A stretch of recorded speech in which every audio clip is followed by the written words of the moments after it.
Hello viewers, welcome to ആർക്കേസ് channel. Bruno അങ്ങനെ പഴയ എപ്പിസോഡിൽ കുളിക്കുകയായിരുന്നു. കുളിയൊക്കെ കഴിഞ്ഞ് പതുക്കെ അവൻ പാല് കുടിക്കാൻ വന്നു. അപ്പോൾ പുതിയ സ്ഥലമായതുകൊണ്ട് അവനൊരു ചെറിയൊരു ടെൻഷൻ ആയതുകൊണ്ട് പതുക്കെയാണ് വന്നത്. പിന്നെ നല്ലോണം പേടിക്കുന്ന ഒരു പ്രകൃതം ഉണ്ടായിരുന്നു. പുതിയ സ്ഥലമായതുകൊണ്ടായിരിക്കാം.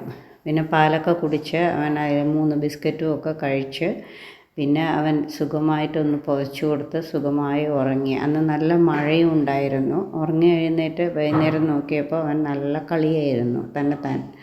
അത് കഴിഞ്ഞ് അവൻ്റെ പ്രധാന വിനോദം ഈ ചാക്കും എല്ലാം കട്ടിക്കായിരുന്നു. പല്ലരിച്ചിട്ടായിരിക്കും. സോ നിങ്ങൾക്ക് പപ്പി ഉണ്ടെങ്കിൽ അതിനെന്താ ചെയ്യാമെന്നൊന്ന് കമൻറ്റ് ചെയ്യൂ കേട്ടോ. ഓക്കെ. പിന്നെ ബ്രൂണോൻ്റെ പഴയ വീഡിയോസൊക്കെ കാണണമെങ്കിൽ ഒന്ന് കമൻറ്റ് ചെയ്യൂ, ഡിസ്ക്രിപ്ഷനിൽ കൊടുക്കുക കേട്ടോ. പിന്നെ രാത്രി ഞങ്ങളൊരു കാർട്ടൂൺ ഉണ്ടാക്കി അതിൽ തന്നെയാണ് കിടത്തിയത് ഉള്ളിൽ കേട്ടോ. സോ ബ്രൂണോൻ്റെ ജീവിതകഥ തുടരുന്നതായിരിക്കും. ബൈ.